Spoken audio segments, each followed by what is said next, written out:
I put up a question on Instagram while these were drying the last few days to see if we should add speckles to these skeins of yarn, and there are more yeses than nos. So I'm going to add speckles to this, staying within the same color range. So there's going to be pink, purple, and teal. I may throw in a little bit black because there is some black glaze in there, and it is part of the other colorway that I was using the dyes for. So I kept the ties on so that I know which yarn is which. So I'm going to let these soak for a half an hour, and then I'll show you how I do my mix for speckles.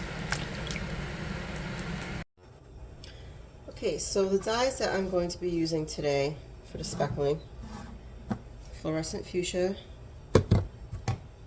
teal green, lilac, and true black.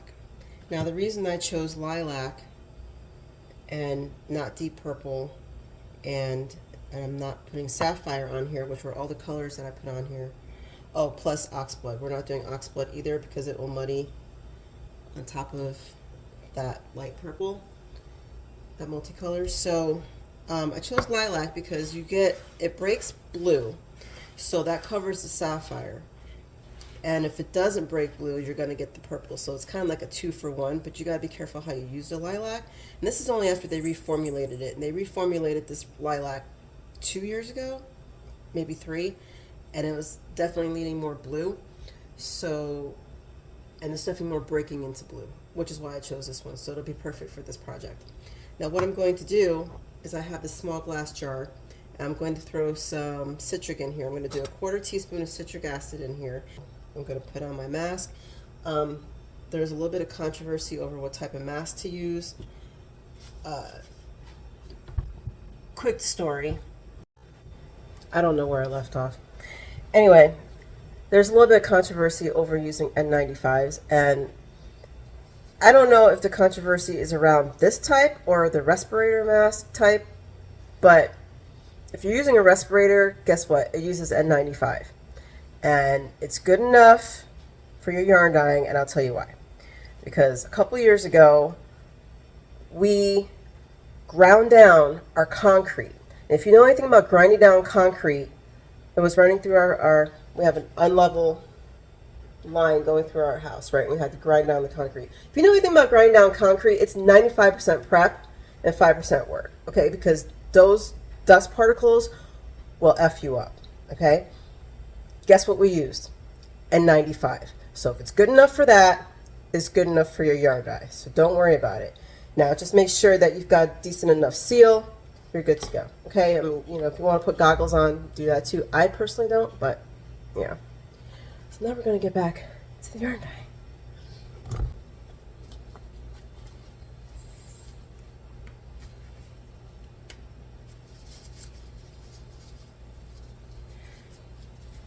I have my mask on. So I don't do a lot of dyeing, so this is why I use disposable gloves, but I do use them to the point where a hole gets in there, and then I'll change them out. So I can get like 4 or 5 uses for a pair of gloves, or a whole dye session, which can be anywhere from like an hour to 5 hours. So it just depends on what I'm dyeing.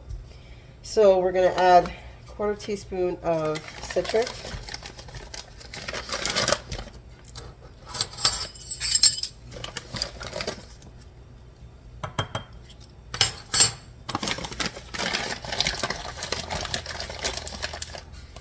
And the reason why I'm doing that is, one, it helps with the speckling, and also I don't need to put citric acid on all of the yarn, just on the dye.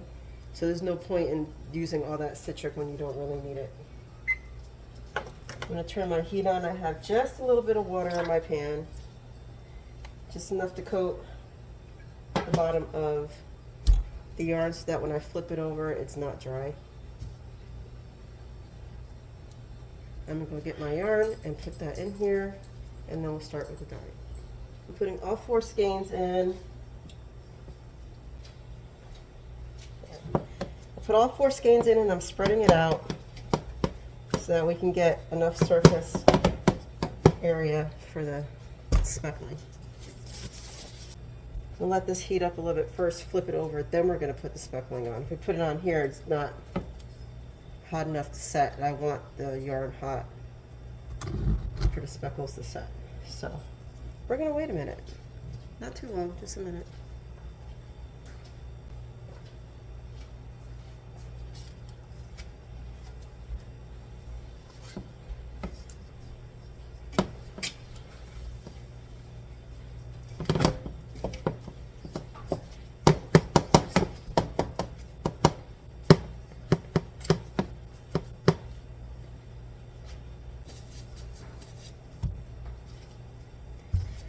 Okay, we're going to do fuchsia first, just a pinch, and close it so we don't have those dye particles flying everywhere. Got enough flying around just with this. Okay, give it a little bit of a stir in there. And then we'll just go ahead and start sprinkling it on.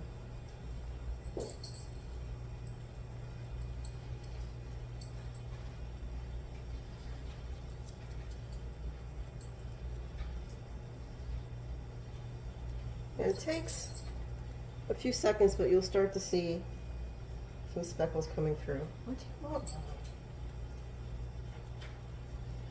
So I highly advise, it's easy to want to just sprinkle everything. You really want to wait and see that speckling show up before you add more. Okay, I'm going to add a little bit more. I'll give you a close-up in a second.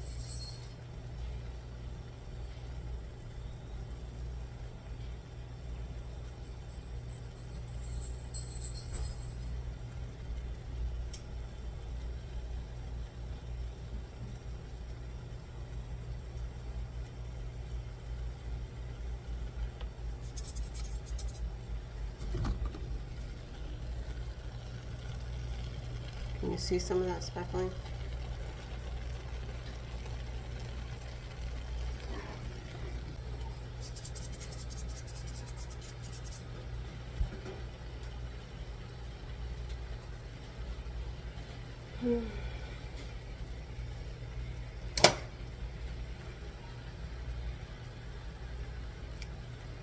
The longer you let it sit, the stronger your speckles will be. So I don't want to move this around yet until it's really set on the yarn. So it's a little bit of a process because you really want to flip it over and start doing more speckling, but patience is a virtue when it comes to speckles.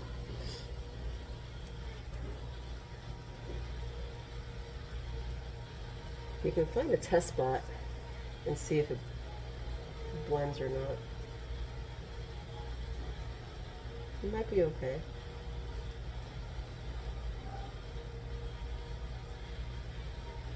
These might be mostly set.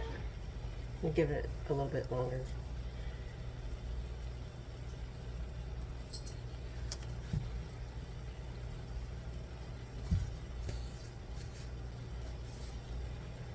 Okay.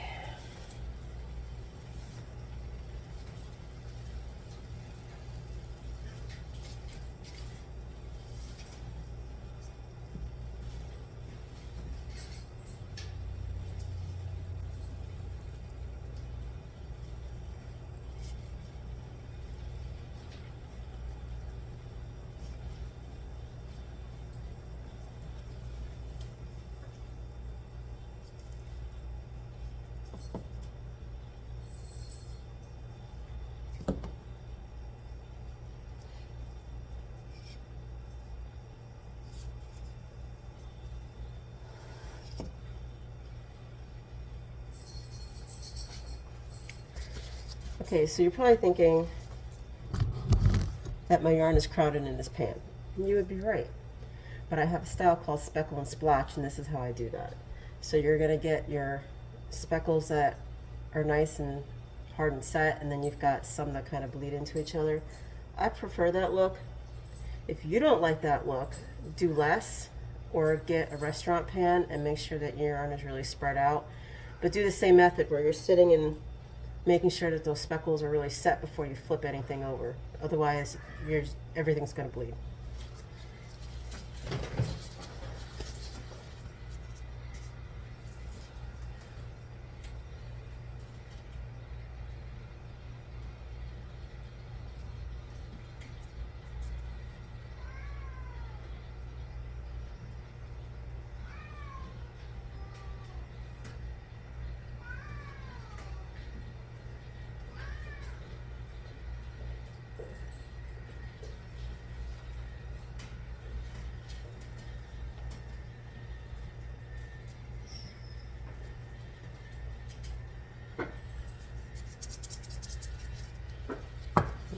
Let me give this a rinse.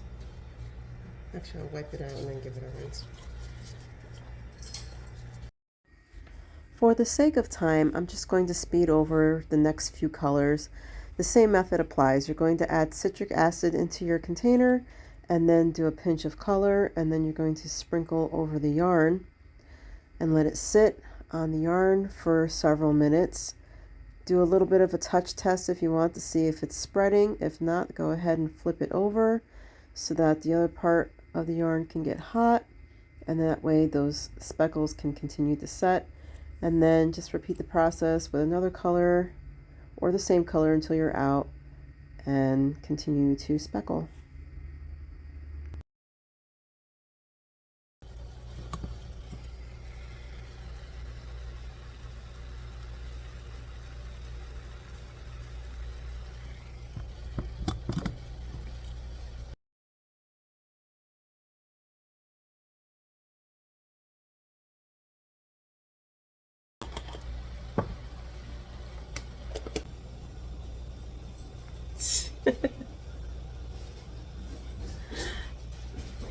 Oh my God. My cats are going crazy, yo. Crazy. Okay, so I'm gonna let this cook, let the speckles set. I'll probably be doing a few more flips just to make sure those speckles are really set.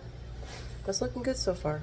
Just remember to go light on the black because it'll overpower very quickly.